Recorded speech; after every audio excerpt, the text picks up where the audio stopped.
بسم اللہ الرحمن الرحیم۔ السلام علیکم ورحمۃ اللہ وبرکاتہ۔ دوستو، آج میں آپ کو سونے سے قبل بستر پر لیٹنے سے پہلے ایک مسنون دعا پڑھنا سکھاؤں گا۔ اس سے پہلے اگر آپ نے میرا چینل سبسکرائب نہیں کیا تو چینل سبسکرائب کر کے بیل کے بٹن پر پریس کر لیں تاکہ آئندہ آنے والی ویڈیوز بھی آپ کو مل سکیں۔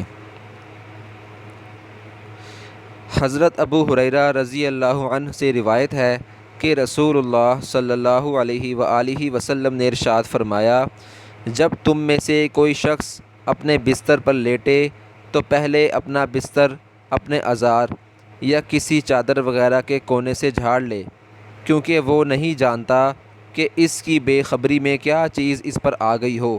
پھر یہ دعا پڑھے، بسمک ربی وضعت جنبی وبک ارفعہ ان امسکت نفسی فرحمھا وان ارسلتھا فاحفظھا بما تحفظ بہ عبادک الصالحین۔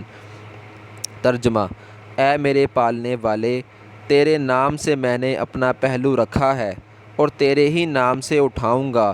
اگر تو نے میری جان کو روک لیا یعنی مجھے موت دے دی تو اس پر رحم کرنا، اور اگر چھوڑ دیا یعنی زندگی باقی رکھی تو اس کی اس طرح حفاظت کرنا جس طرح تو اپنے نیک بندوں کی حفاظت کرتا ہے۔ صحیح بخاری شریف کی روایت ہے۔ دوستو، آپ نے روزانہ بستر پر لیٹنے سے پہلے اس حدیث مبارکہ پر عمل کرنا ہے، اس دعا کا اہتمام کرنا ہے اور اس کو زیادہ سے زیادہ شیئر کرنا ہے تاکہ زیادہ سے زیادہ لوگ اس حدیث مبارکہ کے بارے میں جان سکیں، اور چینل کو آپ نے سبسکرائب کرنا ہے۔ جزاک اللہ خیرہ۔ السلام علیکم ورحمۃ اللہ وبرکاتہ۔